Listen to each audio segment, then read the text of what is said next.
keras banget gitu, ditendang, dasar orang miskin, buah gitu, saya ditendang, saya terlempar. Itu sakit banget, bayangkan masih kecil.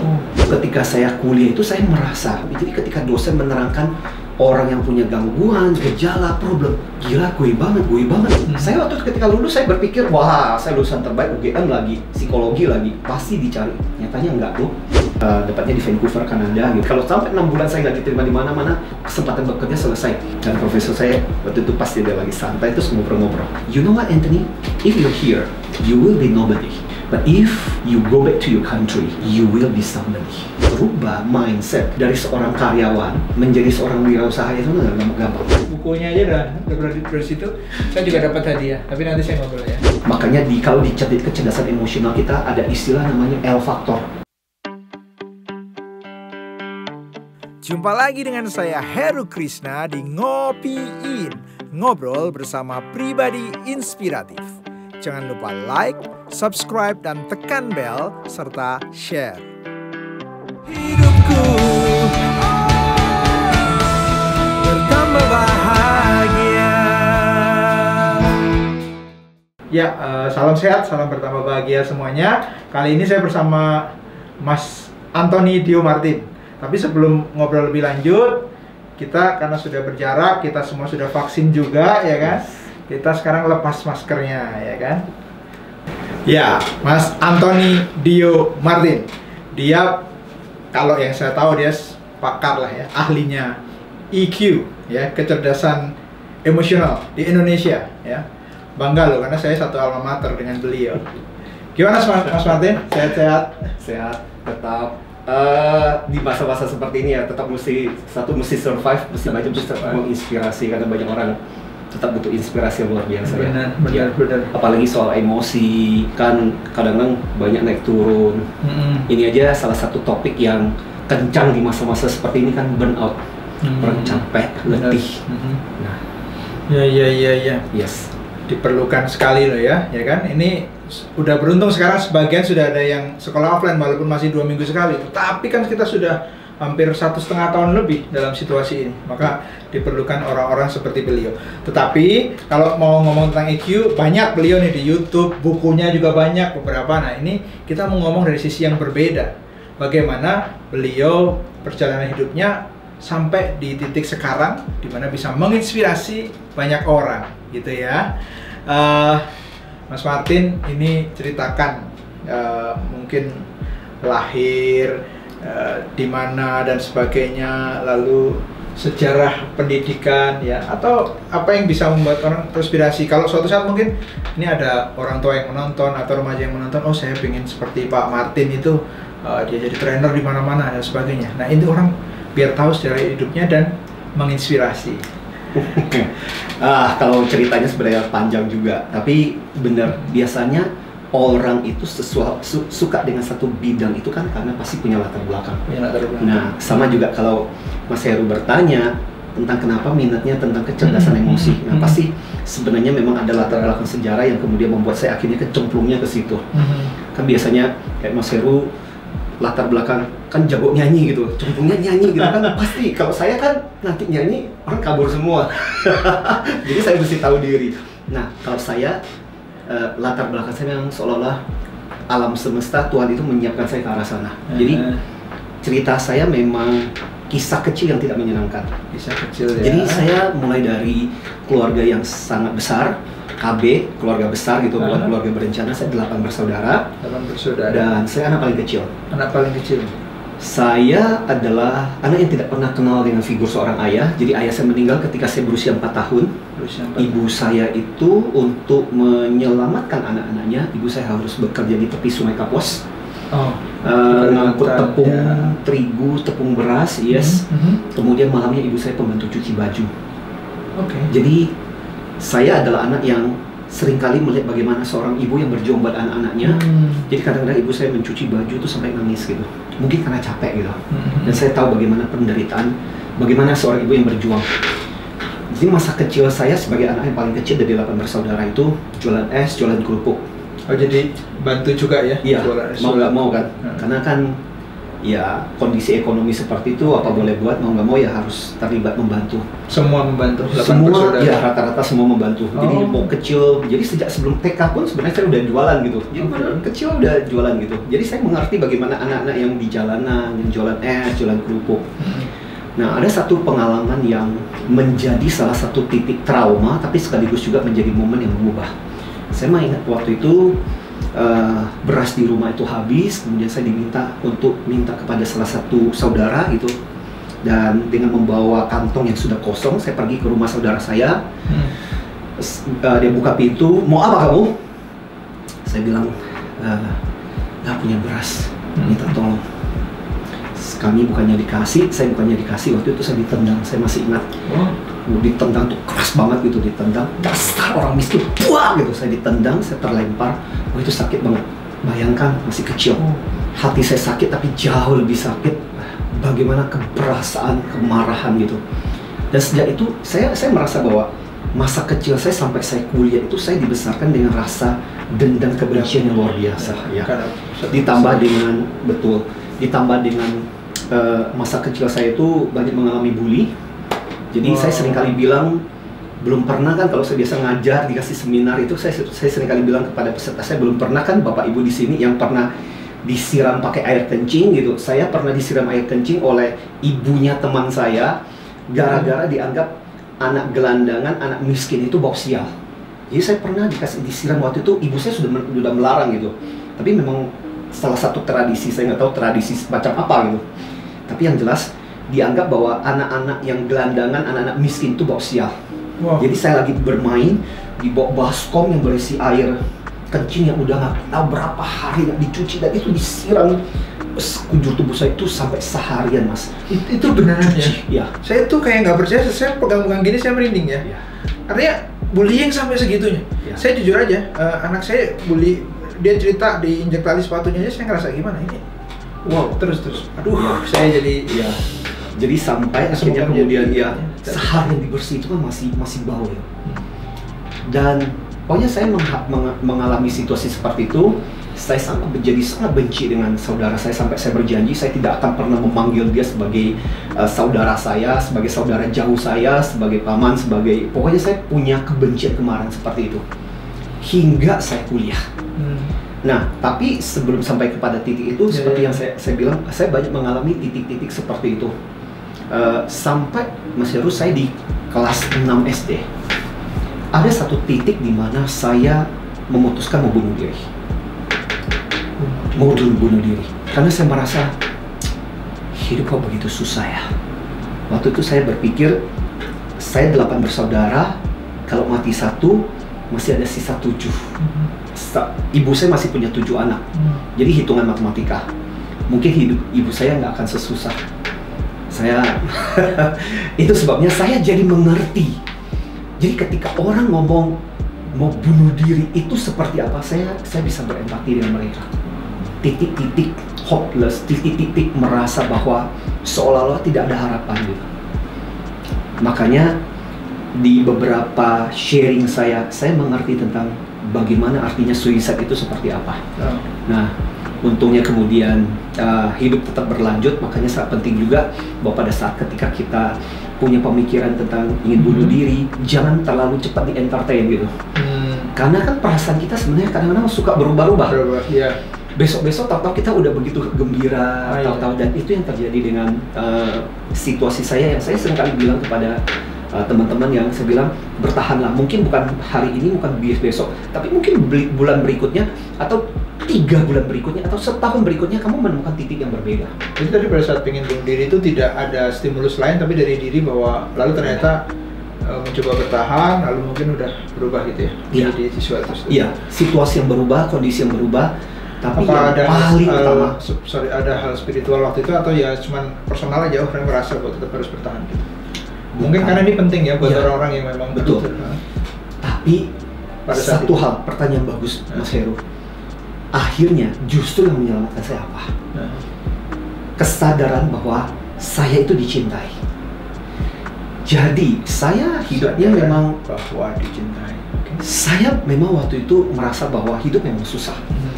Tapi saya merasa punya seorang ibu yang kaya.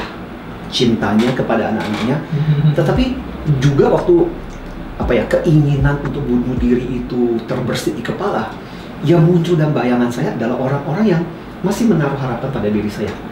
Salah satunya adalah guru saya yang waktu ketika SD itu, dia tahu tentang kehidupan sulitnya kami.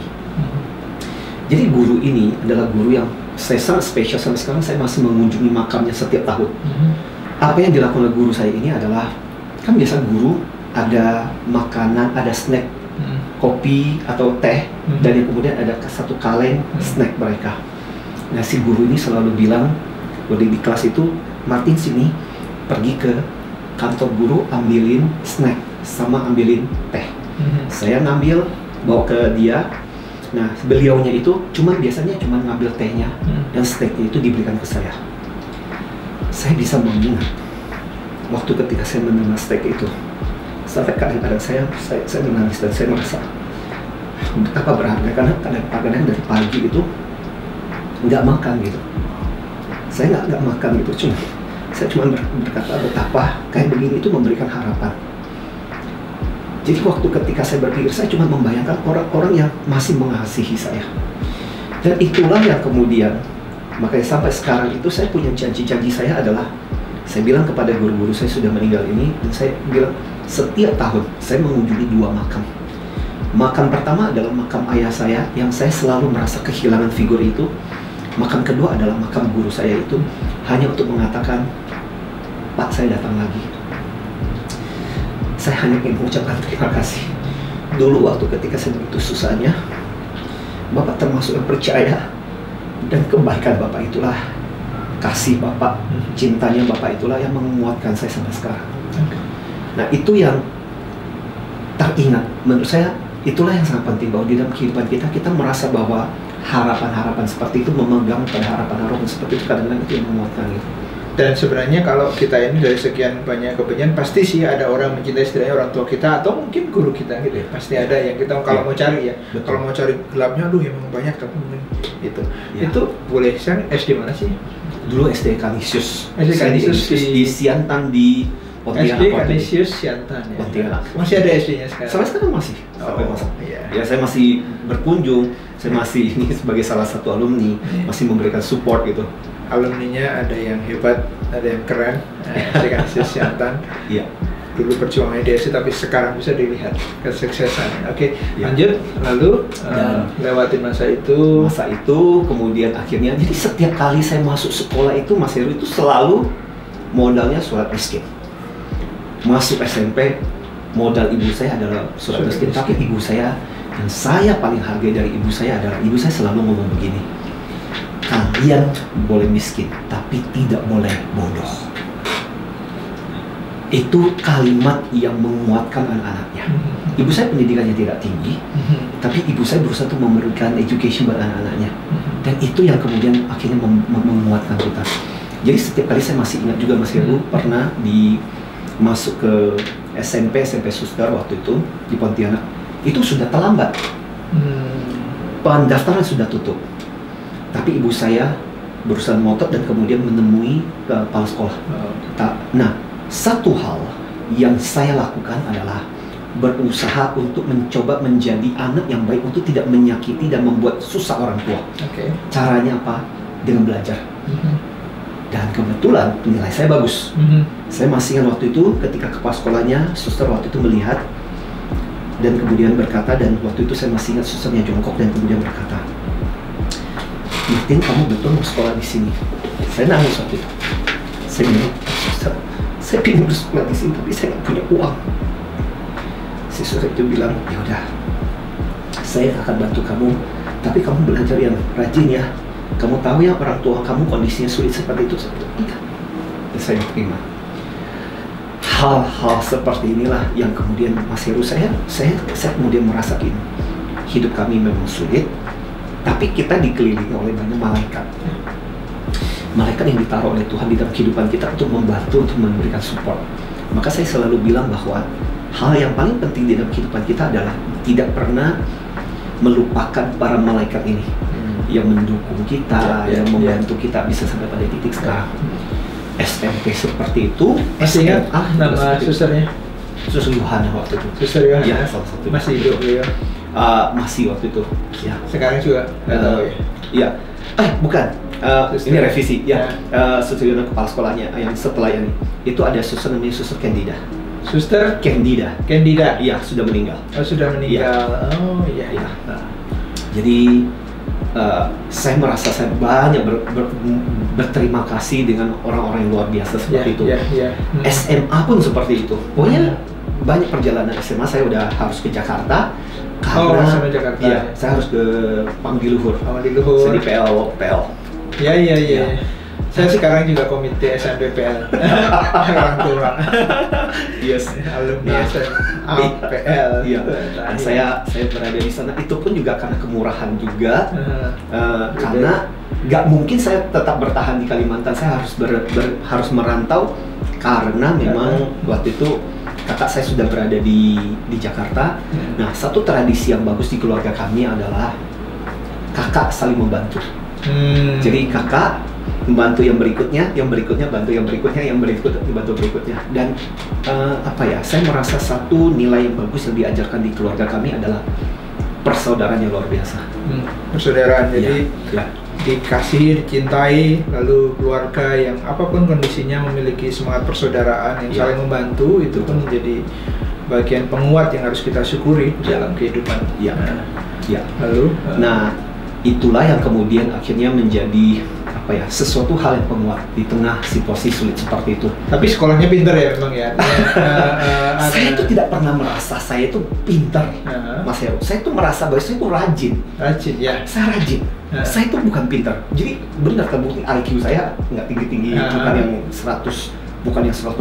Anak saya 135, saya cuma sekitar 100. Antara 115 sampai 120 itu IQ saya. Oke. Iya. Jadi bukan yang pintar banget. Iya, dia rajin pangkal pandai itu benar ya. Terbukti ya. Karena kalau rajin belajar iya. Betul. Itu yang kemudian waktu ketika saya dengan latar belakang seperti itu, Mas Heru, jadi akhirnya saya nekat ambil psikologi. Dan waktu ketika ibu saya tahu tentang saya ambil psikologi, ibu saya sempat agak kecewa. Waktu itu ibu saya bilang begini, kenapa psikologi? Orang gila kan nggak bisa bayar. itu harus dimengerti dalam konteks ekonomi ya, karena kan latar belakang keluarga sulit. Harusnya kamu ambil ambilnya di kuliah yang fakultas-fakultas yang lebih gampang untuk menghasilkan gitu. Ekonomi kayak apa kayak gitu. Kenapa ambilnya psikologi gitu? Tapi problem saya lebih problem internal gitu. Karena saya merasa kalau saya nggak masuk psikologi, saya bisa gila gitu karena berbagai latar belakang, bully dan sebagainya. Jadi SMA sudah punya pemikiran memilih psikologi karena itu? Sebenarnya keinginan baru masuk psikologi itu terbersit itu kelas 3 SMA sebenarnya. Sebelumnya itu masih nggak terpikir, benar. Meskipun waktu itu sebenarnya saya sudah kayak baca-baca buku, kayak saya suka membaca. Itu salah satu yang ya saya anggap sebagai sesuatu yang menguntungkan. Saya baca Freud ketika saya SMP. Saya bahkan membaca tentang Dale Carnegie itu kelas 5 SD.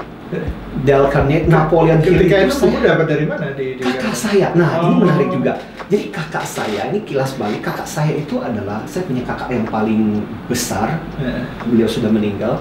Nah, itu adalah yang otodidak luar biasa. Dia harus menyekolahkan adik-adiknya, karena demi menyekolahkan akhirnya kemudian nggak kerja. Jadi SMA cuma sampai kelas 2. Dari uang hasil kerjanya 10% beliau pakai untuk membeli buku. Nah, buku-buku yang beliau beli itu banyak buku motivasi. Disitulah jadi kelas sejak SD saya kenal yang namanya Napoleon Hill, yang namanya Dale Carnegie. Saya itu baca itu ya meskipun ada yang paham nggak paham, kan namanya juga SD gitu kan. Tapi saya menikmati buku-buku motivasi seperti itu. Saya nggak tahu apakah memang dari sananya memang Tuhan menggariskan, menggarisnya itu kayak di preparing semesta itu ke arah ke sana gitu. Tapi ya itu, saya mengenal itu sejak kondisi itu. Maka kemudian dengan latar belakang saya berpikir kenapa nggak masuk psikologi. Akhirnya saya memutuskan. Saya waktu itu sempat agak sedikit putus asa dan saya sempat bilang begini sama Tuhan.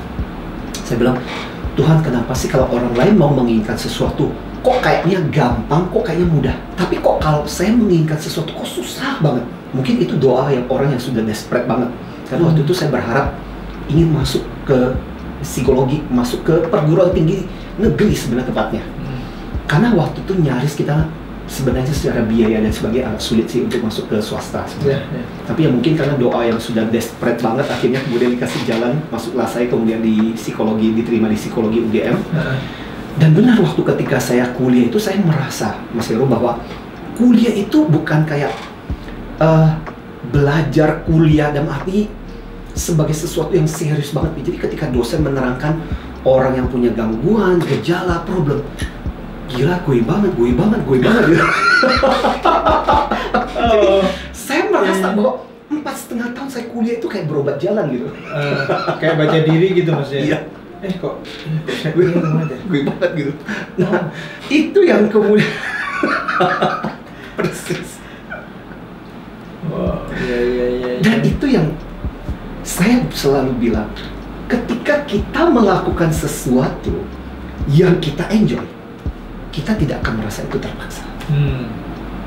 Dan akhirnya 4,5 tahun saya keluar dari psikologi. Ini jelek-jelek begini lulusan terbaik UGM psikologi. Lulusan terbaik lah ya. Saya lulusan UGM tapi bukan terbaik ya. Ini yang membedakan. Lulusan MIPA UGM, saya bukan yang terbaik. Yes. Tapi toh tetap bisa survive. Tetap luar biasa. Apalagi yang terbaik gimana dong? Tetap luar biasa kok. Nyatanya sekarang luar biasa. Amin. Nah itu. Jadi karena apa ya? Jadi menikmati justru ya. Karena itu gue banget. Itu yang menikmati ya. Yes. Ya.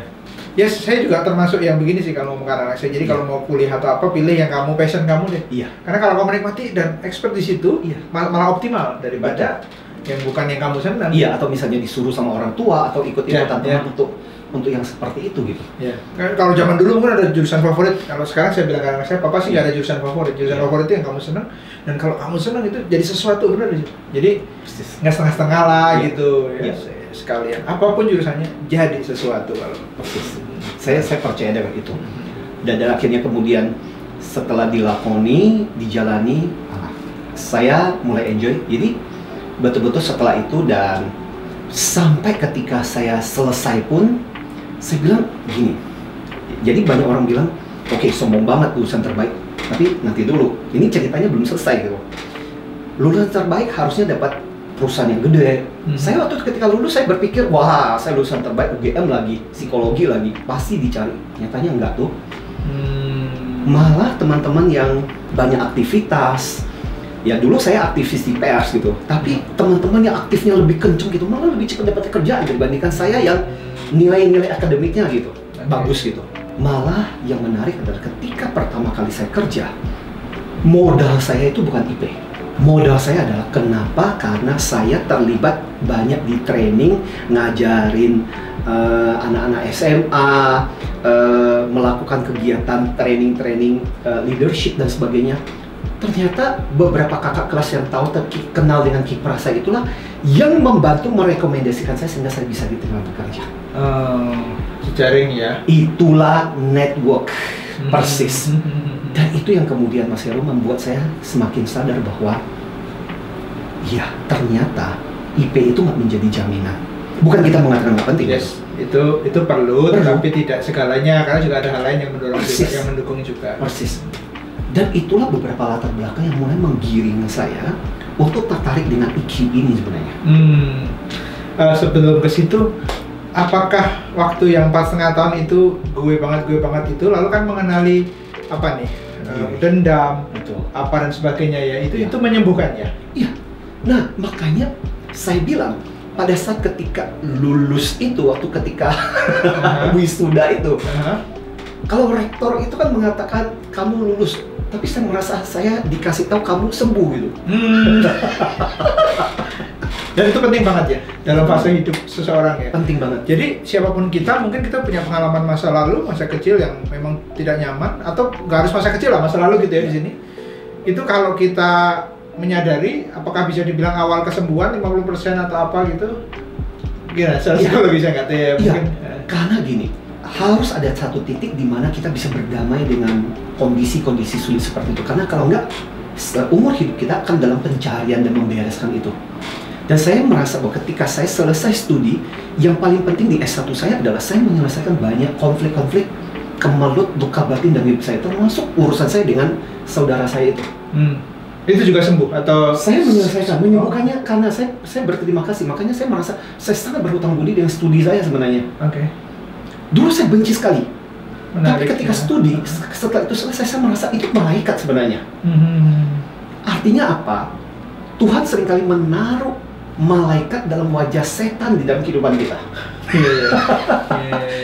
Di wajah kita, orang itu nyebelin.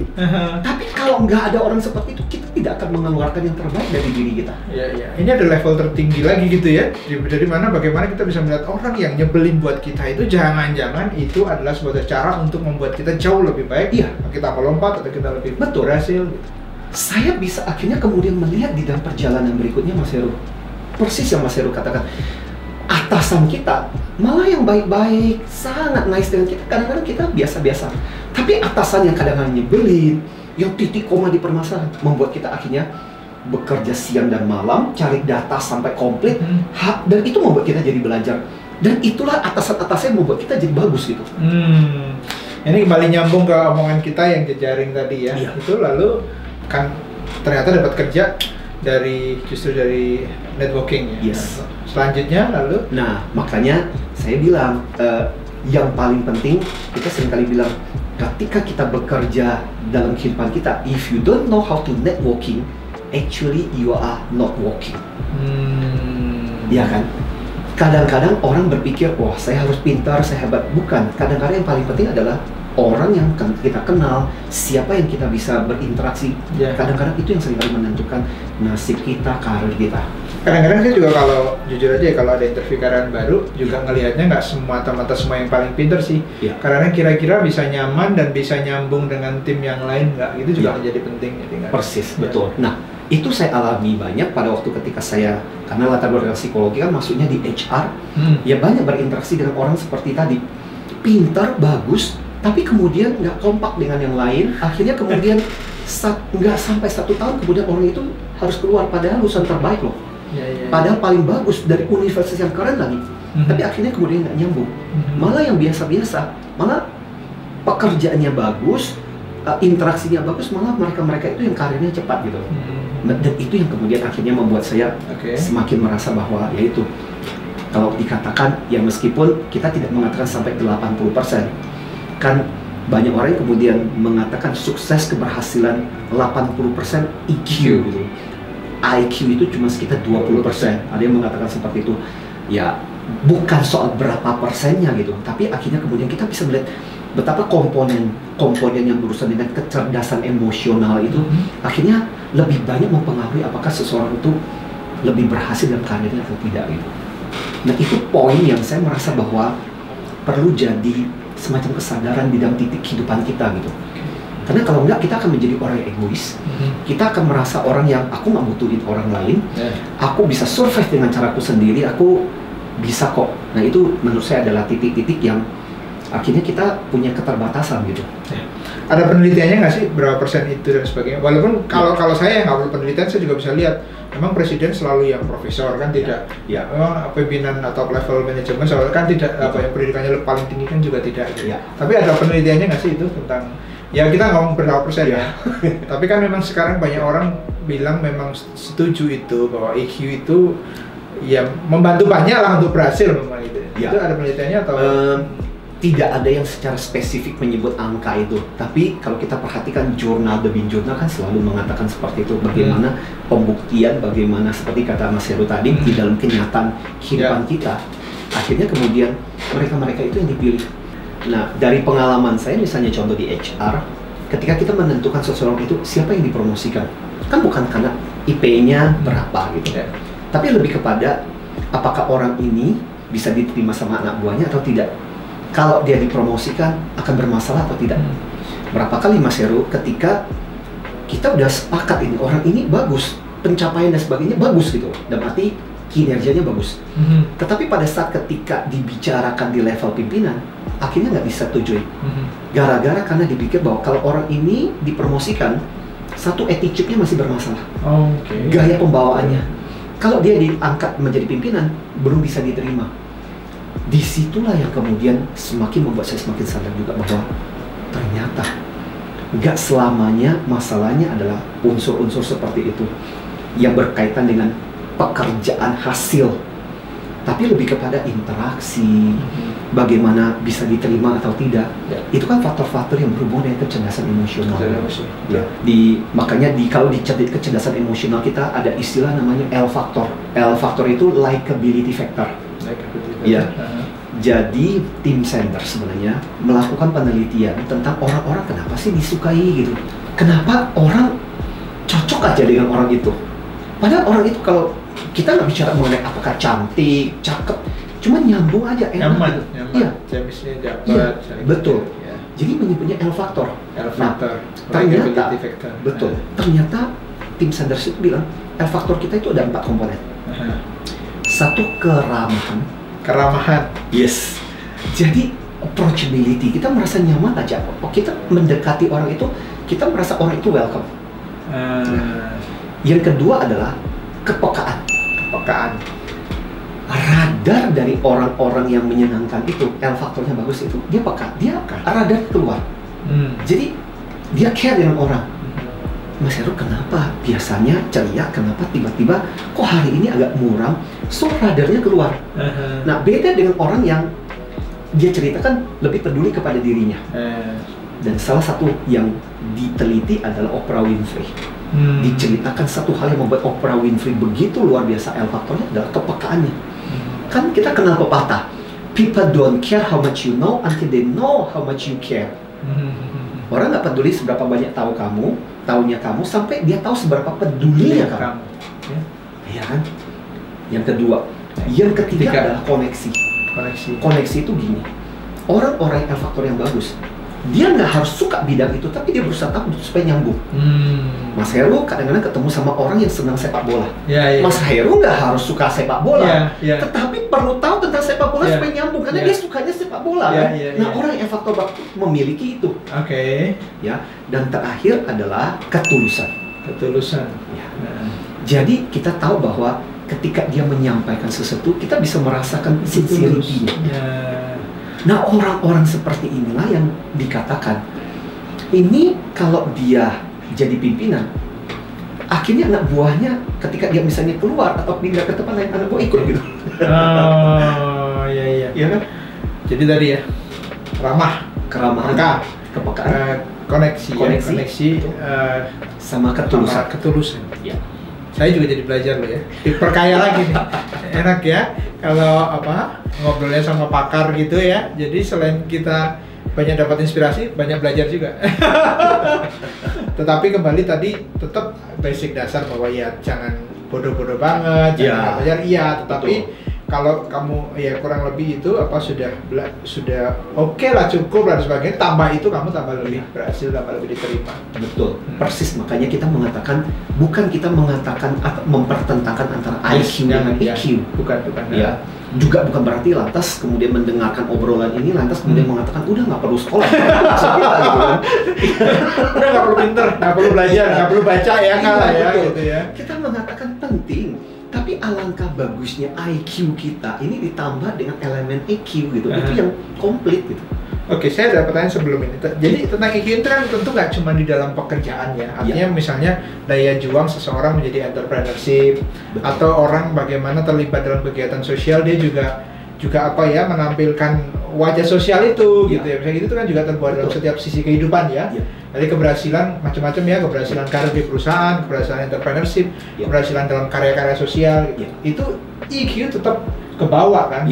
Tetap memberi suasana. Persis. Nah, sebenarnya gini, Mas Heru. Jadi kita akan sampai pada titik tertentu bahwa EQ juga harus diwaspadai. Karena EQ tanpa saya ulangi ya. Kalau EQ itu tanpa didukung oleh yang namanya SQ, spiritual, itu juga bisa berbahaya.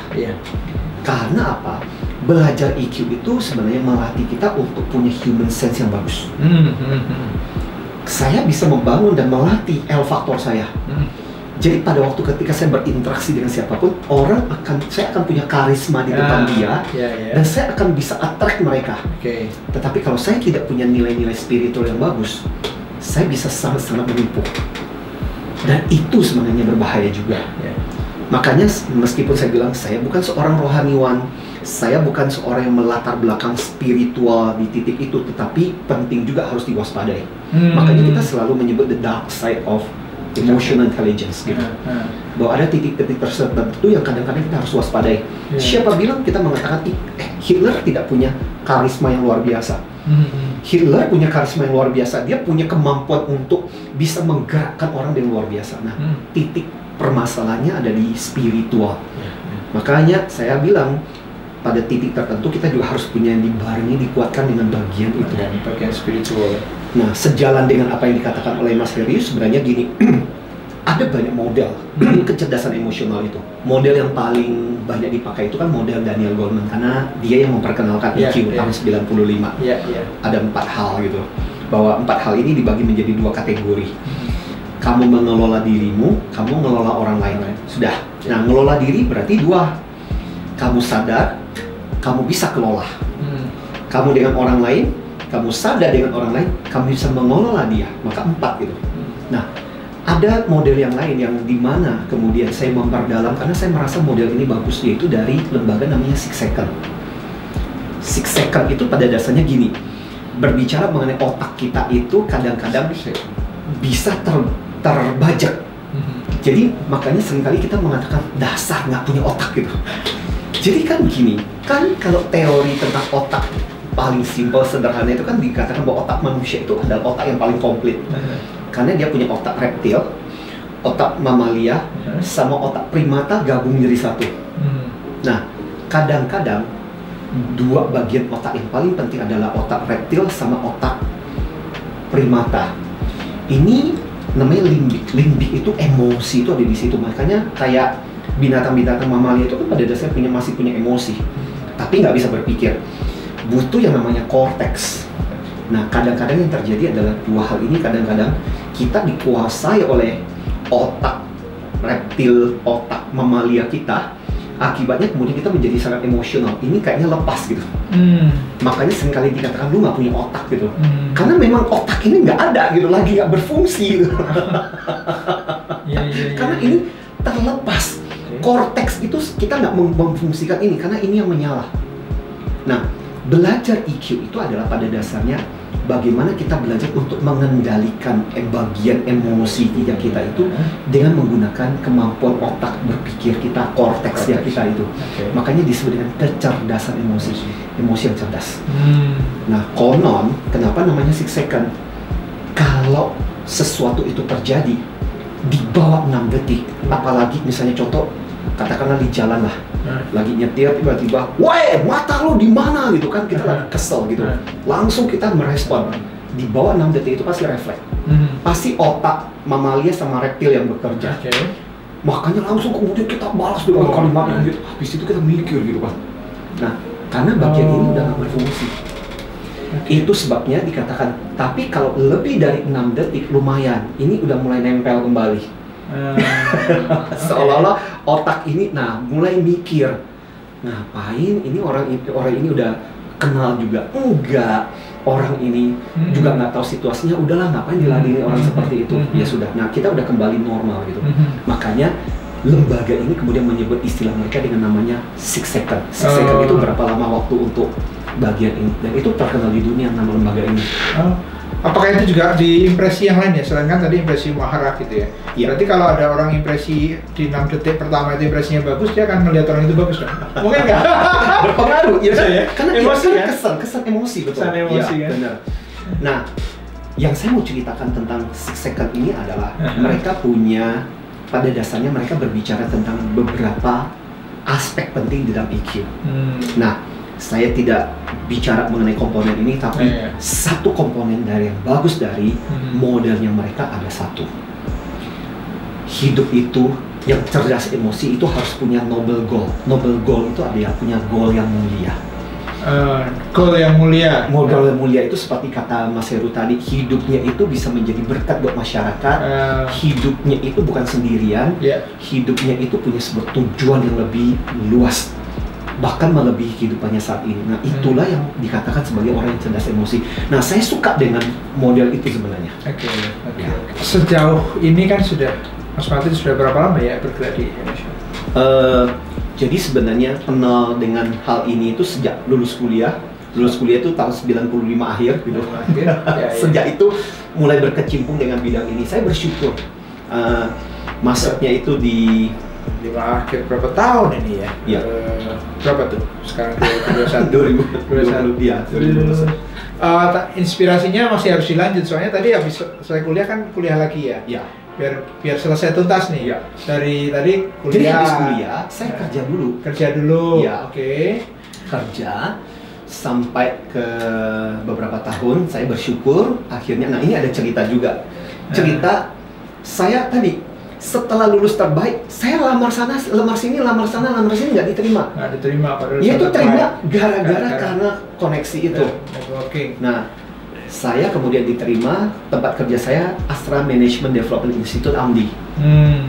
Saya bersyukur lagi. Makanya kadang-kadang kita harus belajar bahwa hidup itu kadang-kadang direncanakan demikian sama Tuhan. Ketika kita mengetok satu pintu dan pintu itu tidak dibukakan buat kita, Tuhan mungkin sedang menyiapkan kita untuk membuka pintu yang berikutnya. Nah, problemnya adalah kadang-kadang kita ngotot. Kenapa sih ini bukain pintu nggak dibukain? Apa yang terjadi? Ini kita marah-marah.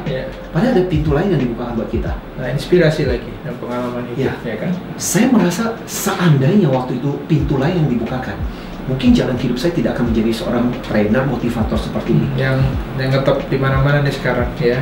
Mungkin ya. Artinya ini saya ngomong ngetop itu tidak selalu ngetop tuh artinya bisa menjadi berkat untuk lebih banyak orang lagi karena sharing untuk lebih banyak orang lagi kan. Betul. Gitu ya. Itu karena yang ada kebahagiaan juga loh di situ, saya percaya gitu. Oke. Kalau itu tidak dibukakan mungkin pintu yang lain dibukakan mungkin nggak akan sampai ke sana. Sampai pada titik ini. Iya. Nah, ini sekaligus juga jadi pembelajaran yang sering kali saya ceritakan kepada adik-adik kita, mahasiswa kita yang baru lulus, kemudian ngotot berusaha dan kemudian akhirnya merang-rang ketika nggak diterima di satu tempat. Saya bilang, hey, hidup nggak kecil seperti itu. Ketika ini nggak diterima, mungkin memang jalan yang lain sudah dibukakan buat kamu gitu.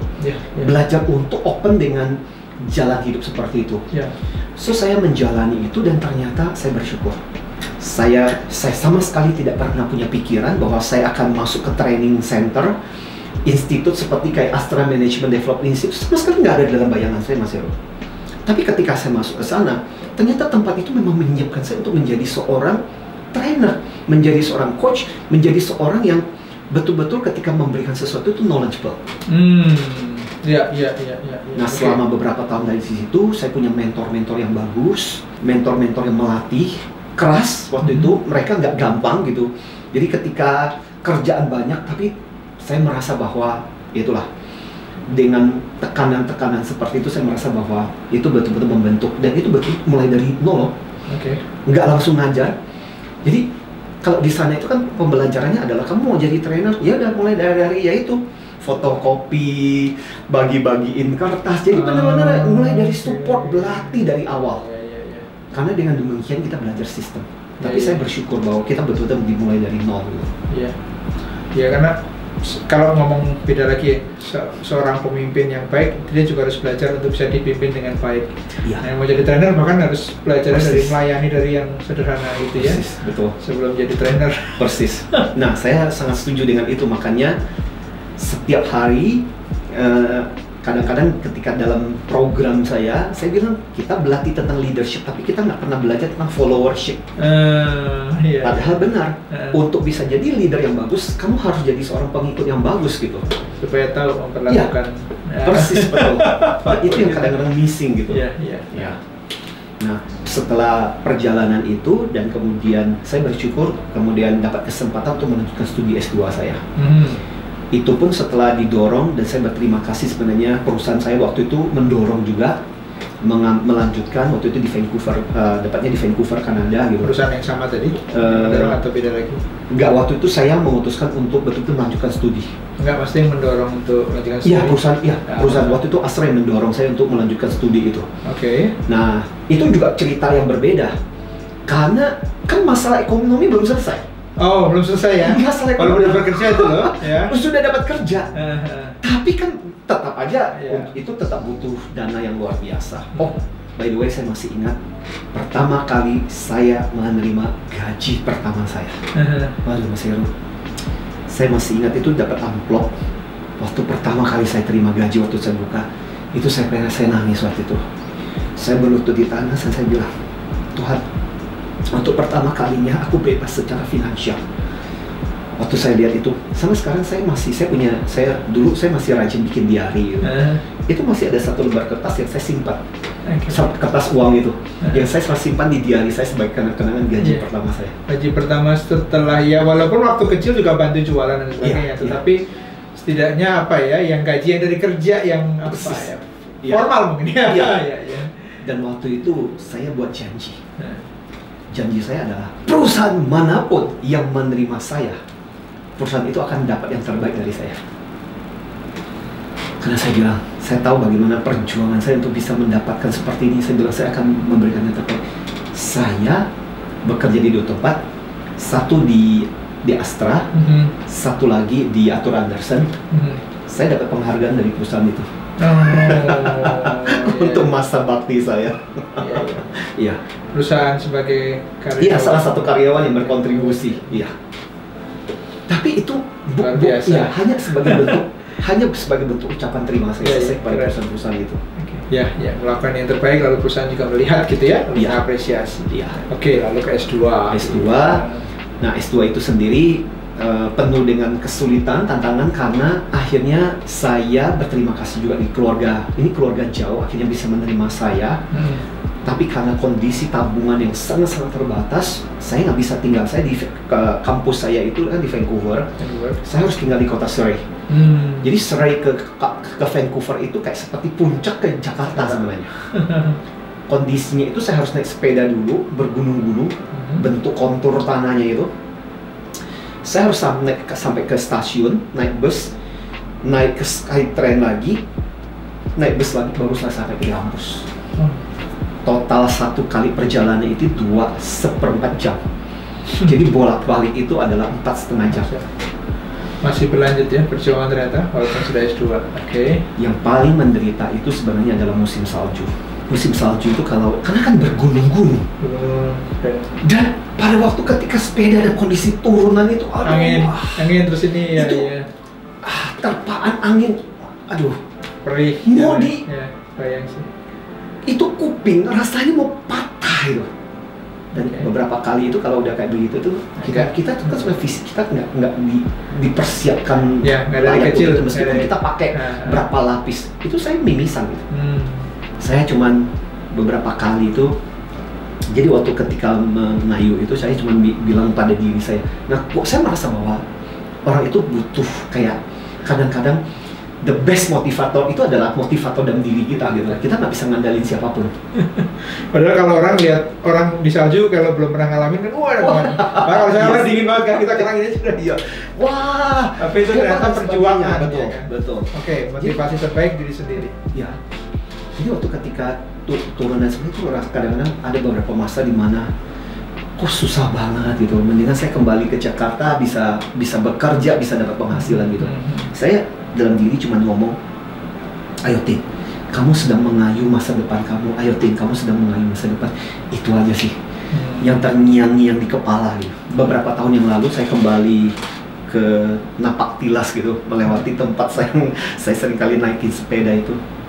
Saya tuh nangis melihat, gila, gimana caranya saya bisa melewati itu selama hampir 2,5 tahun lebih gitu. Melewati masa-masa itu. Jadi total selama kuliah di sana itu terus ya? Tidak ada pindah lokasi atau apa? Pindah lokasi, karena kan memang di situ. Karena kan saya nggak bisa afford untuk pindah ini, karena kan satu-satunya cara. Karena saya diterima oleh keluarga itu seperti anak di situ. Nah, sebagai balasannya saya bekerja kayak motong rumput, bersihin rumah dan sebagainya. Jadi benar-benar kayak jadi pembantu di situ gitu. Itu yang saya lakukan untuk membalas kebaikan budi mereka yang luar biasa. Sampai saya selesai. Udah keluarga belum waktu itu? Waktu itu terakhir. Waktu itu sudah ini. Jadi ceritanya resmi iya, tapi karena kan sama-sama berpisah. Istri saya waktu itu dapat pendidikan di Inggris, saya di Vancouver. Oke. Ya. Tapi sudah menikah berarti kalau? Iya, sudah menikah waktu itu. Pas di Jakarta nikahnya? Iya, pas. Tepatnya pas 3 hari sebelum saya berangkat ke Vancouver. Oh. Nikah di Jakarta? Menikah di Jakarta. Tapi belum punya anak ya? Belum. Sama-sama. Jadi waktu saya bingung menjawabnya itu katanya gini. Menikah 3 hari sebelum itu, pestanya itu baru dilakukan setelah selesai. Setelah saya kembali ke Jakarta, baru unik ya? kita lakukan pesta. Kisah hidup itu unik ya ternyata. Oke. Ya, terus dari kuliah akhirnya dengan segala perjuangan tadi, 2,5 tahun balik Jakarta? Ya, balik ke Jakarta karena gini. Waktu itu sebenarnya saya ingin mengubur semua kenangan di Indonesia. Oh, wow. Karena masa lalu kecil itu betul. atau? Saya pernah punya keinginan itu dan saya berjuang. Oke.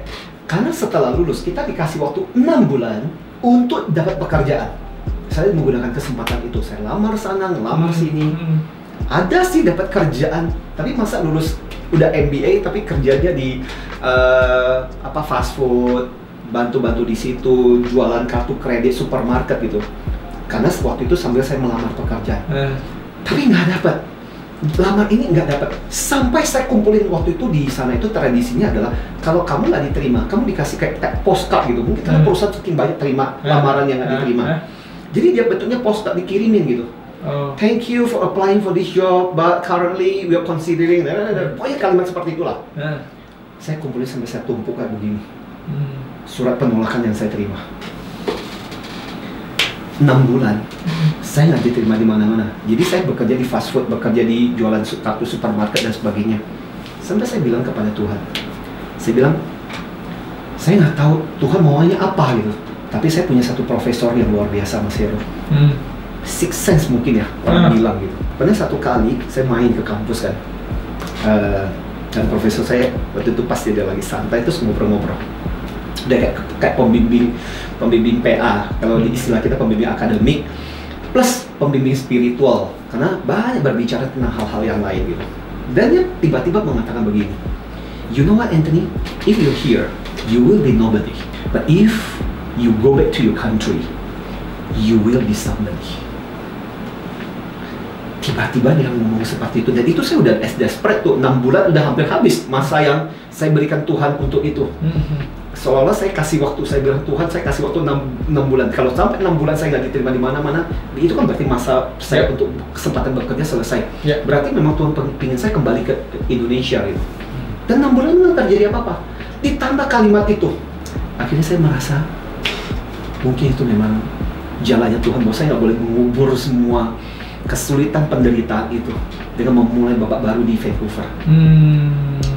Dan kurang lebih ya seminggu kemudian setelah omongan itu, dan betul-betul saya nggak dapat apa-apa. Dan pada saat ketika saya mau memutuskan, tiba-tiba saya dapat panggilan lagi dari perusahaan, tapi dari anak perusahaannya Astra. Memang lagi desperate, butuh orang dengan kualifikasi seperti saya untuk kembali gitu. Lucu. Yes. Inspirasi lagi kan, jadi ini mungkin sekarang yang lagi mengalami penolakan gitu ya. Ya jangan menyerah gitu. Ya artinya kan menurut saya salah satu contohnya Pak Anthony Dio Martin ini salah satu contoh, tapi mungkin ada banyak contoh di luar juga yang begitu. Jadi mengalami penolakan itu artinya tadi pintu-pintu tutup, pintu yang mungkin ke-7, ke-8 atau ke-8 itu mungkin pintu yang paling tepat buat kita. Jadi jangan menyerah, jangan lalu berpikirnya negatif terus gitu ya.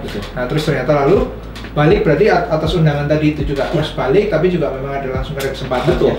Jadi ketika balik langsung kemudian satu minggu ketika saya mengambil keputusan, bayangkan kenapa keputusan itu tidak dari kapan-kapan, tapi memang seolah-olah ini nggak bisa, ini bukan nggak bisa, seolah-olah memang diminta kita untuk bergerak terus sampai kepada pintu yang tadi ke-7 itu. Apakah seorang ahli emotional quotient juga percaya penyelenggaraan ilahi melalui semesta? Kalau dalam sejarah hidup? Ya, saya percaya. Oh, Saya sangat percaya dengan refleksinya oh, itu ya. betul. Refleksinya itu. Oke. Kadang-kadang kita memang seperti itu. Makanya saya bilang EQ harus dibarengi dengan SQ. Apapun keyakinan. Nggak boleh sendiri ya. Iya. Ya, karena memang bisa jadi kita jadi merasa mungkin ya, gue bisa pengaruhi. Iya. Bukan digunakan untuk yang baik, tapi kalau Iya. ada SQ kan lalu pengaruhi Betul. harus digunakan sebagai berkat, sebagai saluran kebaikan, saya kira. Persis. Kadang saya merasa bahwa mungkin kalau saya mau buka ini kemudian langsung terbuka, yang akan terjadi adalah saya menjadi orang yang sombong, menjadi orang yang angkuh gitu. Ya, ya. Tapi ketika mau dibuka ini dan itu belajar satu humility, kerendah hatian yang luar biasa untuk bahwa ya apa yang kita keinginkan kadang-kadang belum terjadi seperti itu. Tapi ketika pintu ketujuh yang dibuka, nah kalau udah terbuka, nah pertanyaannya berikutnya apa yang bisa kita lakukan dengan itu? Makanya Mas Heru, saya selalu bilang dengan teman-teman gitu, kita bukan bicara tentang positive thinking, kita bicara mengenai positive attitude. Positive attitude. Bedanya apa? Bedanya adalah kalau positive thinking adalah enggak kok. Mau gimana positive thinking lah, memang ternyata pintu itu pasti terbuka, pintu itu terbuka. Itu positive thinking. Oke. Tapi ternyata nggak terbuka kok. Iya. Tapi positive attitude adalah saya coba buka, nggak terbuka, buka lagi nggak, sampai pintu ketujuh ternyata terbuka. Oke, ternyata pintu ketujuh yang terbuka. Kalau udah seperti itu, attitude saya akan menentukan. Ternyata apa yang saya pikirkan tidak seperti itu, tapi apa yang bisa saya sikapi ketika pintu ketujuh terbuka, itulah yang paling penting. Itu yang namanya positive attitude. Ya. Jadi buat saya adalah hidup itu saya selalu bilang. Ini mungkin baru juga karena banyak kan orang positive thinking thinking gitu ya. Ternyata coba dimaknai berbeda dengan positive attitude.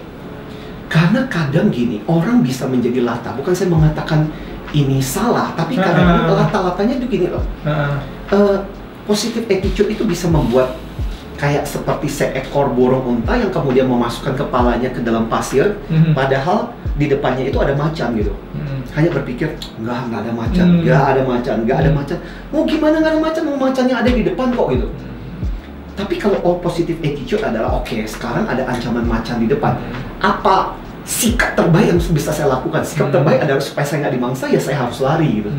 Nah itu positive attitude gitu. Oke. Jadi bagaimana kita menyikapi sesuatu ketika apapun tersedia di depan kita saat itu yang kita sikapi dengan baik. Makanya itu yang disebut dengan positive attitude.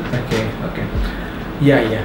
Ya sebuah inspirasi baru lah atau wawasan baru lah ya gitu ya.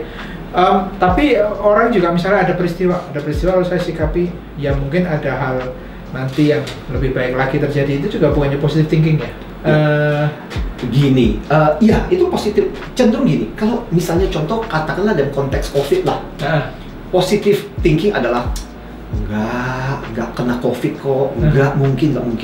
Lah kalau tiba-tiba misalnya besok atau lusa kena COVID, berarti salah dong. Nah, positive thinking itu mengatakan seolah-olah kita nggak ada, tapi ketika kita kena, nah bagaimana caranya kita menyikapi itu? Itu loh, makanya kenapa saya katakan lebih penting sebenarnya adalah pengalaman hidup saya mengajarkan positive attitude. Kenapa? Karena saya mau positive thinking kok. Positive thinking, ayo dong, kan baru 6 bulan. Positive thinking, pasti dapat kerjaan. Nyatanya nggak dapat kerjaan kok. Tapi ketika memang opsi yang tersedia adalah saya harus pulang, ya sudah, saya sikapi aja dengan itu. Karena apa yang saya pikirkan secara positif ternyata nggak tersedia. Dan ketika saya sikapi dengan baik, saya berusaha untuk berkarya, ternyata memang seolah-olah memang saya dipersiapkan jalan untuk kembali ke titik itu gitu. Baik, balik ke Indonesia, lalu bekerja, berapa lama bekerja, lalu habis bekerja apa? Ini masih banyak loh ya kalau ngobrol untuk dapat inspirasinya, bukunya aja udah dari situ. Saya juga dapat hadiah, tapi nanti saya ngobrol ya. Nah dari situ kemudian saya memang harus kembali ke Indonesia, harus kemudian memulai lagi segalanya dari awal. Tapi saya bersyukur karena kemudian singkat cerita ternyata perusahaan di mana saya kembali ke Indonesia itu adalah perusahaan yang berisi orang-orang buangan, orang-orang yang tidak, karena waktu itu perusahaan merger dan tiba-tiba perusahaan Amerika ini kemudian hanya mengambil orang-orang tertentu. Jadi yang tersisa adalah orang-orang yang seolah-olah tidak dipakai. Jadi saya kembali ke Indonesia seolah-olah dipersiapkan untuk menguatkan mental mereka. Tapi saya bersyukur karena kadang-kadang gini, penderitaan itu kadang-kadang menyatukan. Karena senasib, sependeritaan, akhirnya kita malah jadi kompak. Dan saya merasa bahwa itu adalah salah satu perusahaan terbaik juga yang masih di dalam grup kita dulu, tapi kemudian kita menjadi sangat kompak di situ, dan akhirnya kemudian dari sanalah kemudian kita berkembang. Nah, makanya saya bilang kadang-kadang itu juga bagian dari yang dipersiapkan. Dari titik itu, lantas kemudian saya menyelesaikan proyek saya, kemudian saya bergabung di Arthur Andersen gitu. Itu sebagai konsultan gitu, lebih baik bekerja sebagai konsultan, bolak sana, bolak sini, kemudian banyak melakukan traveling lah seperti itu. Tapi waktu itu saya merasa bahwa saya nggak terlalu lama di situ karena masalah keluarga juga sih. Karena kan terlalu banyak traveling, terus sudah berkeluarga, saya pikir bukan opsi yang bagus. Akhirnya saya memutuskan. Sampai pada satu titik sebenarnya penghasilan saya sudah bagus, posisi saya sudah bagus, tapi saya belajar bagaimana caranya Tuhan membuat kita untuk bab berikutnya. Yang Tuhan lakukan adalah membuat kita merasa bosan dengan apa yang kita lakukan itu. Ketika kita mulai merasa titik kejenuhan yang luar biasa, bisa jadi kalau kita baca tanda-tanda itu adalah tanda ketika ada semacam katakanlah dari Tuhan itu seolah-olah mau menyuruh kita untuk mencoba memulai sesuatu yang baru. Saya masih ingat waktu itu mirip seperti kayak film Tom Cruise itu yang Show Me the Money, judulnya. Tom Jerry Maguire. Ya, mirip seperti kayak filmnya Tom Cruise itu, Jerry Maguire. Jadi ada bagian di mana saya waktu itu bangun jam 1 pagi. Ya, 1 pagi, ini udah subuh gitu ya, mau jam 2 gitu. Dan saya kemudian jenuh banget. Sebenarnya posisi saya sudah bagus, kondisi saya, tapi kenapa saya mengalami kejenuhan? Saya tahu bahwa saya berada titik-titik persimpangan. Saya merasa pekerjaan ini tidak lagi menjadi passion yang luar biasa. Dan tiba-tiba terbersit di kepala saya ingin mandiri. Dulu saya pernah punya keinginan seperti itu, tapi saya merasa bahwa itu titik di mana saya harus mandiri. Dan akhirnya kemudian malam itu saya memikirkan, dan kemudian saya berdoa, dan kemudian akhirnya saya berpikir bahwa ini mungkin titik di mana saya harus mengambil keputusan. Dan itu nggak gampang, karena itu pertanyaan yang seringkali diajukan oleh orang yang gimana saya bekerja dan tiba-tiba memutuskan jadi seorang wirausaha. Nah, bagusnya adalah sebelumnya itu di Sabtu Minggu kadang-kadang saya membantu training, kadang-kadang melakukan kegiatan-kegiatan yang saya kemudian berpikir bahwa itu titik bisa menjadi tempat di mana saya mendapatkan penghasilan, karena titik persoalan utamanya itu penghasilan. Ketika berhenti sama sekali itu kan support security secara finansial dapat dari mana gitu. Dan itu yang kadang-kadang membuat orang akhirnya ragu-ragu untuk keluar dari perusahaan. Ya. Nah, saya kemudian akhirnya melihat bahwa salah satu yang bisa saya lakukan adalah di antara Sabtu Minggu saya bisa membantu, saya bisa menolong. Plus sebenarnya waktu itu saya dari dulu punya keinginan untuk merampungkan buku sebenarnya. Buku pertama saya, Emotional Quality Management. Emotional Quality Management ada di sini. Yes, ini loh. Ini buku pertama. Ya, ini buku pertama. Sampulnya, sampulnya waktu sampul awal-awalnya itu sampulnya masih yang warna coklat gitu, gambar pohon. Ini adalah sampul. Ini sampul revisi yang ini sampul revisi yang ini total kita sudah menjual hampir berapa ratus ribu buku. Berapa ratus ribu loh ya? Buku, iya. Ini udah cetakan ke-8. Cetakan ke-8. Iya, sekali cetak sekitar 5.000-an. 5.000 kali 84. 5.000 kali 40 ribu ya? Rata-rata ada yang 5.000, ada yang 10.000. Oh iya. Ada yang 10.000. Ya itu yang berapa kali kita mencetak 10.000 karena kan cukup banyak lah ya. Luar biasa. Nah itu yang kemudian akhirnya lanjut kemudian kita buku-buku ini, dan yang kemudian mendorong saya akhirnya kemudian saya pikir masa kayaknya harus menyelesaikan buku ini, jadi saya mulai membuat buku itu. Saya pernah baca buku juga dulu. Saya waktu itu pernah berbisnis itu kan join gitu ya. Terus ketika itu kok saya berpikir bukan karena ini, tapi pernah baca buku kalau kamu sudah nggak damai di pekerjaanmu yang sekarang, itu mending kamu memutuskan untuk sesuatu yang baru karena kamu bisa merugikan dirimu dan perusahaan. Ya kalau saya itu waktu itu, Iya. saya ingat terus dan Iya. bahkan sekarang pun saya kadang-kadang kalau meeting dengan karyawan saya sampaikan, Iya. saya tidak memaksa, tapi kalau kamu sudah tidak damai, tidak ada Iya. happy, tidak ada ini, jangan teruskan karena merugikan dirimu dan perusahaan. Gitu. Persis. Walaupun memang ya mungkin kalau orang terpaksa atau apa ya silahkan aja, tapi saya kasih tahu kalau untuk berhasil ya jangan sampai kamu nggak ngerasa udah nggak Ya. nyaman gitu. Persis. Saya sangat setuju dengan hal itu. Nah, artinya kalau orang itu memang hatinya bukan di sana, kenapa Ya. dipaksa gitu? Iya. Kasihan dua-duanya, perusahaannya maupun dianya sendiri. Persis. Persis. Nah, terus itu lanjutkan tadi ya karena tapi ya beruntung ya karena sudah Sabtu Minggu training dan pengen nyelesain buku itu Ya, gitu. betul. Saya menghabiskan waktu pertama nulis buku ini sekitar 1,5 tahun sih. Dan itu waktu yang panjang. Tapi sebuah proses lah ya. Tapi dengan berjalannya waktu, sekarang saya menulis 18 buku. Oh. Makin lama makin cepat lah. Biasanya kalau buku pertama itu, saya seringkali berusaha untuk mendorong teman-teman. Saya bilang, biasanya kadang-kadang buku pertama itu yang paling kita overthinkingnya banyak. Karena pingin yang paling sempurna, kita pingin banyak hal semua ditaruh di situ. Saya bilang, sudahlah. Kadang kamu harus tahu di mana limitnya. Stop. Iya. Terbitkan. Yang buku yang terbaik adalah buku kamu yang berikutnya. Iya, betul. Karena kalau nggak akan pernah selesai gitu. Kita Iya. maunya sempurna ditambah Iya, panjang gitu. Saya nggak Iya. pengalaman di buku, tapi kalau ada recording itu kadang-kadang penyanyi juga gitu. Ya. Ulang. Saya bilang enggak.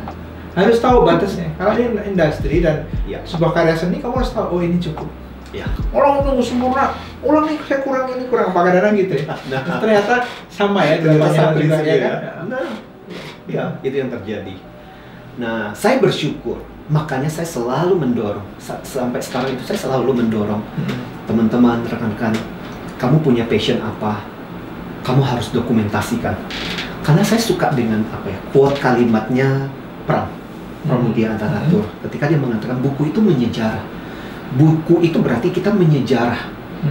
Kita bisa menuliskan sesuatu, orang akan mengingat kita dengan apa yang kita tulis, dan itu akan membuat kita bahwa suatu ketika dalam kehidupan ini ada seorang namanya Heru Krishna pernah hidup. Nah, salah satunya adalah bukti hasil karya itu. Yeah. Nah, salah satunya adalah buku itu. Iya. Ya. Betul. Makanya saya selalu mendorong buat teman-teman untuk menulis itu. Ini perlu penegasan lagi. Jadi titik sudah tadi memang Ya. harus satu titik yang harus mandiri, dan itulah mulai mandiri. Lalu menyelesaikan buku, lalu membangun apa? Perusahaan apa ya gitu. Nah, waktu itu excellency itu atau itu. betul. Tapi sebelum ada titik di situ, banyak orang bilang begini, oh berarti langsung usaha, langsung bangun perusahaan. Enggak. Jadi gini, saya pun agak sedikit berbeda. Kalau orang kan bilang, oh harus punya impian, harus punya cita-cita. Jadi kadang-kadang saya merasa bahwa sebagai motivator, kadang-kadang kita agak agak melakukan hal yang berbeda dengan apa yang kita katakan gitu. Oke. Karena saya pun waktu ketika memutuskan keluar dari perusahaan, juga nggak punya tujuan yang jelas mau bikin perusahaan gitu. Yang saya mau lakukan waktu itu cuma sederhana. Saya punya keinginan menulis buku, saya udah capek, saya pingin melakukan sesuatu, nggak pingin bekerja dari jam 8 sampai jam 6 gitu. Kalau di tempat saya dulu lebih parah lagi, itu bisa sampai kerja itu sampai jam 12, jam 1 gitu. Baru kadang-kadang pulang ke rumah, terus besok pagi-pagi udah balik lagi. Itu kan benar-benar mematikan gitu. Saya nggak pingin kehidupan yang seperti itu. Dan akhirnya kemudian apa yang saya lakukan adalah gitu. Ya, saya pingin bekerja di tempat dimana saya bisa diterima deh, tapi dengan kondisi seperti itu. Nyatanya nggak ada perusahaan yang mau ya perusahaan sendiri ya. Mana ada ya perusahaan yang mau menerima. Enak aja. Jadi akhirnya kemudian ya udahlah kalau begitu caranya, saya bangun perusahaan saya sendiri gitu. Dan akhirnya kemudian setelah jalan buku ini terbit, dan kemudian banyak permintaan waktu itu mulai muncul, Pak, boleh tolong ini diajarkan gitu. Dan akhirnya kemudian saya berpikir ini harus dilegalkan. Nah, saat itulah kemudian saya membangun Higher Excellency. Higher Excellency berapa tahun dari keluar? Dari keluar itu sekitar ada jalan sekitar 4,5 tahun. 4,5 tahun ya. Baru dilegalkan. Iya, betul. Tapi karena trainer kan bisa juga tak harus ini ya, personal kan bisa ya. Iya. Jadi sewaktu itu saya sempat banyak membantu sana, membantu sini, membantu sana, membantu sini. Tapi kan ya itu, apa yang saya inginkan itu berarti hampir 4 tahun, berarti saya nggak dapat itu. Ya meskipun setelah itu saya nggak perlu secapek ketika bekerja di perusahaan gitu. Ya. Berarti ya terus lalu setelah dilegalkan lalu melibatkan lebih banyak atau bagaimana lalu perkembangannya dan sebagainya. Nah, yang menarik adalah kan tidak seperti itu, tidak segampang di perusahaan. Oh, tidak karena seperti titik itu. Turunnya itu tidak segampang di perusahaan ya ternyata. Titik turunnya itu yang saya selalu bilang dengan istilah saya adalah J curve, kurva J.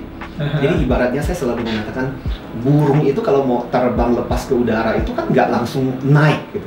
Dia kan nyungkit ke bawah dulu, baru naik gitu.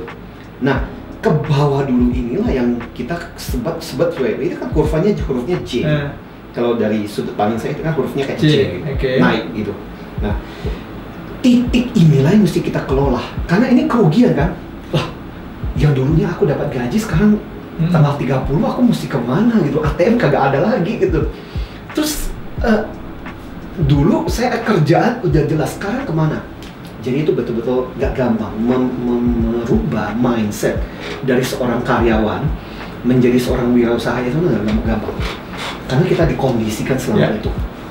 Nah, saya merasa bahwa itu adalah sesuatu yang memang menjadi tantangan buat kita untuk berpindah kuadran, kalau kata Robert Kiyosaki itu. Pindah kuadran dari seorang karyawan menjadi seorang profesional gitu. Ya.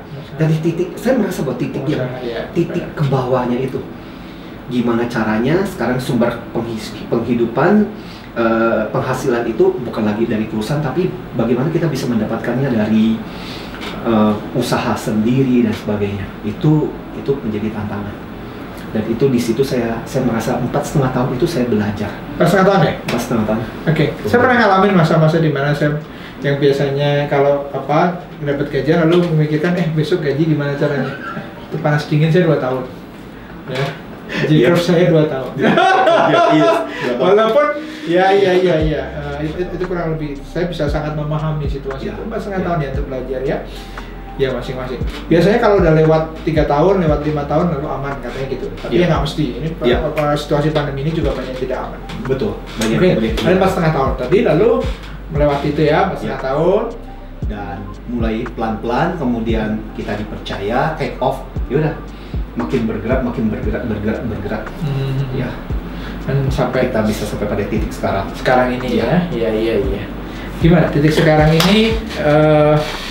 Mas Martin merasa apa yang disyukuri pencapaian yang sudah saat ini gitu ya?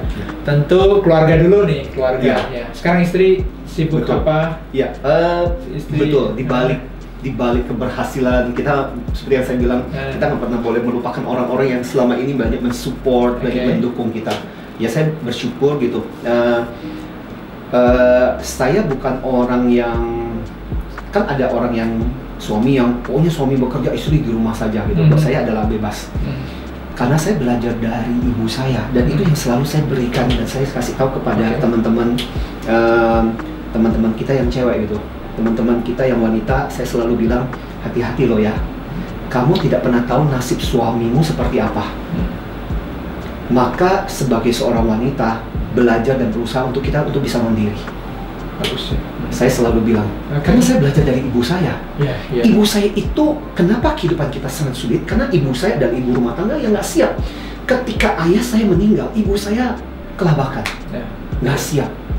Maka itu sebabnya kenapa saya bilang sebagai wanita itu harus mandiri. Dan itu juga yang saya izinkan untuk istri untuk bisa beraktualisasi. Klinik kebetulan beliau fokusnya di kecantikan gitu ya. Jadi ya memperlengkapi, saya mempercantik mental, beliau mempercantik fisik gitu. FMN Klinik ya. FMN Klinik, betul. Klinik tuh punya istrinya Mas Martin ya. Terus putra saya punya 2 putra, satu namanya George, satu namanya Louis. Namanya itu keren Mas. Kita beri nama itu berdasarkan nama raja-raja. George itu kan nama raja Inggris. Nah, Louis itu kan raja Perancis. Nah, ada kesalahan sebenarnya yang kita tidak pelajari adalah latar belakang sejarah Inggris sama Perancis itu dari dulu itu kan bertempur melulu. Jadi yang seringkali terjadi adalah ya tuh kakak sama adiknya tuh berantem dulu. Sama seperti Inggris dan Prancis dulu berantem. Lebih berapa? Josh sudah sekarang 18, Louis itu umurnya 13. Josh di mana sekolah? Josh baru saja selesai, ini lagi mau melanjutkan studi di Lancaster. Lancaster, ya, oke. Ya, ini lagi dalam masa persiapan. Sekarang online ya atau belum? Akan berangkat, Ya. Louis masih di SMP, SMP kelas 2 sekarang. Ya. Yes, sudah, ini suatu pencapaiannya adalah keluarga. Mas Martin punya di sebagai trainer, ya punya HR Excellency juga. Istri ada di FMN Klinik ya. Lalu putranya 2, yang satu sudah mau kuliah, yang satu SMP. Sebuah pencapaian ya. Apalagi pencapaian yang sekarang ini yang disyukuri? Yang saya syukuri sebenarnya tim. Jadi sejak dengan perkembangannya, kan kita memulai HR Excellency itu tahun 2002. HR Excellency dimulai. Dan selain HR Excellency, kemudian di tahun 2009, kemudian kita membawa satu perusahaan lagi namanya MWS Indonesia. Sekarang sebenarnya terafiliasi dengan MWS International. MWS itu singkatan dari Mini Workshop Series. Jadi kita itu membawa sebuah perusahaan sebenarnya dari headquarternya di Malaysia. Tapi intinya adalah bagaimana caranya melatih supaya menciptakan lebih banyak trainer-trainer. Dengan modul bagaimana bisa diajarkan di corporate. Dan kemudian sejak tahun 2009 kemudian kita bawa ke Indonesia juga. Nah, salah satu strategi bisnis yang sekarang saya jalankan itu sebenarnya adalah sebisa mungkin, kalau tidak perlu memulai dari nol, kenapa kita harus mulai dari nol? Dengan cara network, membangun jaringan sebenarnya. Jadi kayak kita menjadi perwakilan di Indonesia, membawa ke Indonesia, dan kemudian memperkenalkan kepada market di Indonesia. Nah, saat ini sebenarnya salah satu yang kita berafiliasi adalah dengan MWS International ini, yang pusatnya di Malaysia. Ini ada di sekitar 7 negara sebenarnya. Jadi kita bawa ke Indonesia. Nah, selain itu kita membawa banyak kayak modul, program pelatihan. Misalnya contoh ada yang dari Jerman yang kita bawa ke Indonesia, ada yang dari Rusia kita bawa ke Indonesia, kurang lebih seperti itu. Dan selain itu juga sebenarnya salah satu yang terjadi selama masa pandemi ini ada sesuatu yang lucu juga sebenarnya. Karena bisnis pekerjaan saya jadi punya banyak teman gitu. Saya tuh selalu menikmati pertemanan sebenarnya. Menikmati pertemanan, membantu teman gitu. Jadi sejak sebelum masa pandemi terjadi, yaitu kira-kira sekitar 3 tahun yang lalu, ada teman yang punya problem karena dikeluarkan dari perusahaan farmasinya tempat bekerja gitu, dan akhirnya kemudian punya keinginan, biasalah ya. Kalau latar belakang farmasi itu biasanya kan memang pengetahuannya di situ. Tertarik untuk membangun perusahaan alkes. Dan saya bilang, yuk mari kita lakukan. Cuman saya bilang saya nggak punya latar belakang apapun. Gak apa-apa, support aja secara mental. Ya, saya bilang kalau support mental jangan khawatir, itulah yang saya miliki. Ya saya miliki yang paling banyak setiap jam. Iya, support mental. Saya bisa memberikan support mental, saya bisa memberikan. Support mental, support finansial, dan itu yang saya bisa berikan. Akhirnya sejak 3 tahun yang lalu kita memulai. Dan karena kita memulai akhirnya, wah itu perjalanan berdarah-darah. Kita ditipu mas oleh prinsipal dari China. Kita sudah mengeluarkan banyak, dan itu luar biasa. Itu sampai benar-benar, karena saya bertiga, kita berpartner bertiga, itu betul-betul duduk bareng dan menangis bareng. Tapi saya bilang, sudah, ini pembelajaran, kita mesti jalan terus. Dan itu sampai tertatih-tatih. Tiba-tiba yang terjadi adalah pandemi ini terjadi. Dan salah satu produk yang kita jual adalah masker. Dari perusahaan yang nilainya hampir minus, di dalam waktu 1 tahun kita hampir mencapai 30 M. Hanya dalam waktu setahun gitu, hanya gara-gara karena kita itu. Import masker atau pegang masker? Kita pegang masker produksi, kita punya jadi ada pabrik di Indonesia yang kemudian kita bekerja sama dan kita menjadi distributor karena kita harus distributornya. Masuk ke apotek, masuk ke apa? Jadi masuk ke itu. Jadi saya bilang gini, kadang-kadang yaitu buat teman-teman, buat rekan-rekan yang ketika kita belajar sesuatu ingat ongkos belajar. Ongkos belajar ya, ada ongkos belajar ya. Ongkos belajar. Iya, saya juga. Dan itu kadang-kadang itu ongkos belajar harus dilewati dengan nangis. Betul. Dengan pusing, dengan kadang-kadang panas kepalanya. Aduh, Betul. besok, aduh nih gaji nih ya. Nah, itu udah berapa lama dan cari solusi. Asalkan selama kita jangan biarkan nyungsep gitu. Ya harus kita lakukan adalah terus menerus gas, terus menerus lakukan, terus menerus coba, terus menerus lakukan hal yang berbeda. Iya. Kita nggak pernah tahu. Mungkin kadang-kadang saya merasa bahwa alam semesta itu seperti itu. Kadang-kadang gini, justru dan pengalaman hidup saya, yang mulus-mulus, yang bagus-bagus kadang-kadang malah kemudian endingnya nggak bagus. Oke. Justru yang kadang-kadang susah, yang kadang-kadang penuh dengan penderitaan, air mata, malah kadang-kadang di ujungnya sebelah sana malah kemudian berakhir dengan manis gitu. Menarik, kita nggak pernah tahu gitu. Ya. Nah, banyak orang masalahnya adalah kadang-kadang melihat seperti itu kemudian quit gitu. Padahal cuma sebentar lagi gitu, bertahan lagi. Saya membayangkan kalau seandainya kita merasa tertipu oleh super reality China itu, untung juga. Karena waktu itu kita kebingungan. Waktu itu kita pegang jarum suntik. Dan itu uang yang kita bangun, tim kita diambil, kita merasa kita dikhianati. Menangis bareng, udah ini mau dilanjutkan atau tidak. Tapi karena itu saling menguatkan, akhirnya kita, dan akhirnya kemudian jarum suntik terus apa lagi? Ya ada masker apapun dan sebagainya. Akhirnya kemudian kalau enggak kita nggak akan memilih barang yang berbeda. Dan ternyata pilihan itu menjadi pilihan yang sangat pas pada saat ketika pandemi terjadi, dan kemudian perusahaan kita malah bisa take off gitu. Saya sendiri aja, walaupun saya memang sudah bisnis ya dari 2007 lah gitu. Ngelihatnya tadi saya jadi kayak ngelihat lagi masa lalu. Merinding loh saya. Oh iya ya gitu. Seandainya waktu itu saya menyerah dan sebagainya. Juga ini yang lucu kan, ada orang harap tenang ketika ada ujian, harap tenang ada ujian, itu kan bercandaan. Yes. Itu saya pakai karena balon perusahaan itu ini kan kadang-kadang juga ada masa misalnya kayak gimana awal pandemi atau apa. Betul.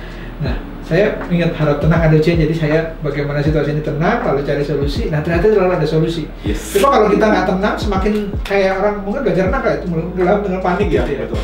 Malah semakin tenggelam gitu. Iya. Harap tenang ada ujian. Saya suka dengan kalimat itu. Saya belajar ya. Iya kan? Yes.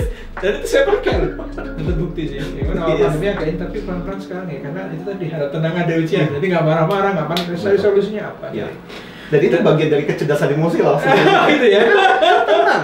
Iya. Kan tenang, nggak panik. Iya. Itu emosi loh, kecerdasan emosi. Karena kalau nggak, kita panik habis. Dan tadi barusan yang titik ketika, jadi yang susah-susah itu malah nanti, nah itu tuh juga menjadi penguat saya. Ya. Walaupun saya pernah ngalamin itu, saya merinding ya, oh iya benar ya gitu ya.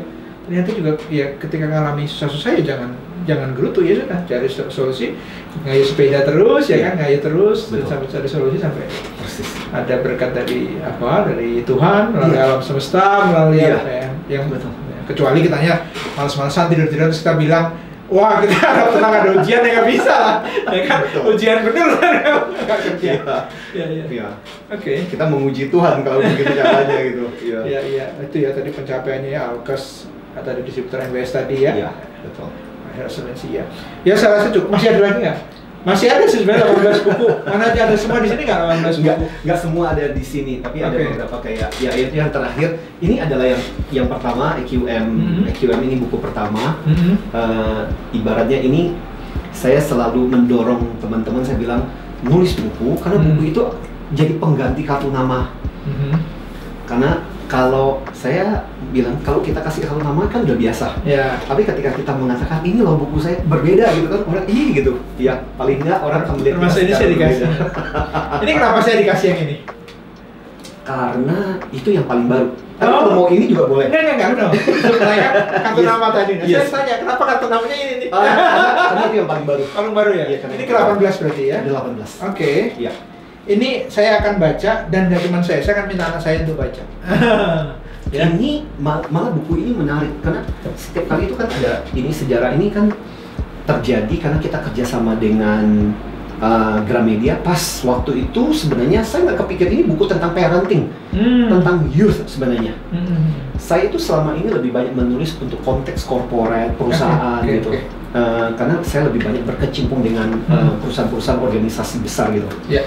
Nah, waktu itu pas acara Hari Santri Nasional, dan waktu itu ada acara di Jawa Timur, saya diminta oleh Gramedia, ayo dong Pak, bikin dong buku untuk menguatkan para orang tua untuk pendidikan gitu.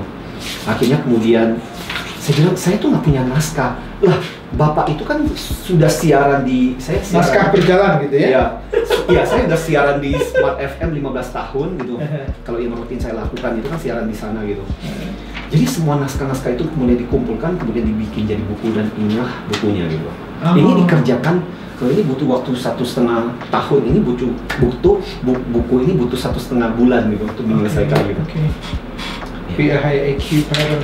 Ya. Jadi saya ini juga karena punya anak dan sebagainya, dari kecil saya nemenin anak saya karir, saya concern di parenting. Makanya saya kadang-kadang kalau waktu SD juga saya jadi misalnya terlibat lulusan anak saya jadi ketua panitia di SMP, saya mau terlibat gitu, walaupun waktu juga sebenarnya nggak semuanya bisa gitu ya. Walaupun saya nggak terima semua ya, karena juga minta ada saya jadi ketua komite, terus saya nggak ini karena bukan karena nggak mau, tapi parenting itu bagian yang apa ya, saya menjalani lah. Jadi saya terharu juga, terima kasih sekali yang diberikan ke saya, ternyata yang ada juga dari parenting, jadi kayak nyambung gitu. Ini semesta lagi. Gitu loh. Karena saya termasuk gini, salah satu cita-cita saya sebenarnya kenapa akhirnya buku ini juga membawa saya masuk ke parenting. Maka sejak pandemi saya bersama dengan kayak satu komunitas para trainer gitu kan, MWS kemudian melatih para trainer gitu, satu komunitas namanya Comet, Community of Mini Workshop Series Excellent Trainer namanya Comet gitu. Terus kita bikin sejak 2 tahun yang lalu, sejak tahun 2020 tepatnya, satu program namanya Save Our Youth. Makanya kemudian ini menjadi program ini lanjutannya namanya Save Our Youth. Di Save Our Youth itu adalah kita memberikan pelatihan, training, seminar di sekolah-sekolah untuk keluarga, dan itu dilakukan secara free. Untuk melatih mereka soal buku ini, ketika pintar saja tidak cukup, seluruh Indonesia. Ini kita sudah lakukan berapa ratus kali, dari Aceh sampai Papua sebenarnya. Kita lakukan secara online dan sebagainya. Kita punya tim sekitar 60 trainer sebenarnya. Kenapa free? Ya proyek, karena kita melayani, membantu. Jadi untuk orang, untuk sekolah, untuk ini. Jadi kalau sekolah ada yang bisa. Ngubungin kemana sekolah kalau? Nanti saya akan berikan itu ya, nomornya ya. Nanti boleh di-share ya di video ya nomornya. Ya, betul. Ya. Boleh. Karena tentu banyak. Dan ini kan kita peduli juga generasi anak-anak, generasi muda bangsa dan sebagainya gitu ya. Semakin banyak yang terbantu EQ-nya dan sebagainya, itu semakin banyak kita membantu orang untuk berhasil. Dan tidak cuma berhasil tapi membantu orang untuk bahagia menurut saya. Ya kan? Bahagia dengan apa yang dia jalani. Itu penting loh, bahagia. Betul. Tadi saya lihat di YouTube juga, di YouTube Mas Martin tuh saya sangat suka yang ini Mas. Kalau orang sudah oke dengan dirinya, orang sudah menghargai dirinya, dari YouTube itu, dia akan mudah menghargai orang lain. Orang yang sudah gampang menghargai orang lain, mengapresiasi, itu dia sudah bahagia dengan dirinya. Nah itu bagian saya belajar, tapi saya belajar itu dengan susah payah. Harganya mahal. Harganya mahal sekali. Mahal sekali, bahkan dari kelas 6 SD sudah hampir itu mahal sekali. Tapi saya belajar. Dan harganya mahal, tapi sekarang diberi gratis ke orang, kepada parenting tadi itu. Kan? Ya, tapi buat saya adalah itu salah satu hal yang paling penting, karena kadang-kadang EQ itu bisa dilatih, tapi ketika kita bisa melatih semudah mungkin, itu kan menolong gitu. Menolong. Karena anak-anak seperti ini di masa yang akan datang itu kan tantangannya lebih berbeda. Ibaratnya kalau kita katakan sekarang, kalau zaman kita dulu makan susah, sekarang makan mereka nggak ada masalah. Problemnya adalah anak-anak sekarang ini mungkin secara gizi nggak ada masalah, secara fisik nggak ada masalah, IQ nggak ada masalah, karena mereka anak-anak ini sudah terbukti lebih pintar. Dari generasi ke generasi itu terbukti loh, itu ada hasil penelitiannya. IQ mereka naik. Tapi masalahnya adalah EQ ini, kematangan ini yang perlu mulai dilatih. Makanya kemudian saya merasa bahwa sudah saatnya juga untuk mengembalikan ke para orang tua, masyarakat gitu. Makanya kemudian kita bentuk sejak 2 tahun ini, proyek ini kita lakukan selama 2 tahun gitu. Tahun ini selesai namanya, makanya kita sebut sebagai Save Our Youth gitu. Save Our Youth. Save Our Youth. Ya. itu sebutan kita untuk proyek itu. Keren. Mas Martin, tentu terima kasih banyak ya, karena kalau diterusin nggak selesai-selesai ya. para sahabat semua, saya yakin sekali ini bincangnya bincang inspiratif, bincang inspirasi, banyak hal yang bisa kita ambil dari kisah nyata ya, bukan kisah orang lain yang diceritakan, kisah beliau sendiri. Yang kedua, selain bincang psikologi ya, juga saya melihat bincang spiritual. Spiritual artinya personal ya, kita masing-masing bisa punya pengalaman spiritual masing-masing, apapun agama kita gitu ya, pengalaman pribadi kita dengan Tuhan gitu kan, dengan Sang Maha gitu. Nah, tadi bincang spiritualnya kerasa banget di saya, dan saya jadi terinspirasi lebih banyak. Tentu tidak kita tinggalkan ya bincang psikologi ya, IQ kan, bincang psikologi ya, dengan pakarnya ya, dengan salah satu ahlinya di Indonesia ya. Saya rasa itu sukses selalu ya, bertambah sukses dengan menjadi inspirasi, menjadi trainer, menjadi berkat buat banyak orang. Sukses buat usaha-usahanya, sukses buat keluarganya, ya kan, bahagia dengan keluarga. Lalu tentu selalu bertambah kuat dalam spiritual ya, karena terus dari kecil dan terus berjalan gitu ya. Terima kasih banyak. Ini saya yakinnya menginspirasi, akan saya bagikan ke banyak orang. Semoga teman-teman sahabat semua juga bisa bagikan ke yang lain supaya banyak menginspirasi orang untuk berhasil, untuk bahagia dalam hidup. Terima kasih, salam sehat, salam bertambah bahagia.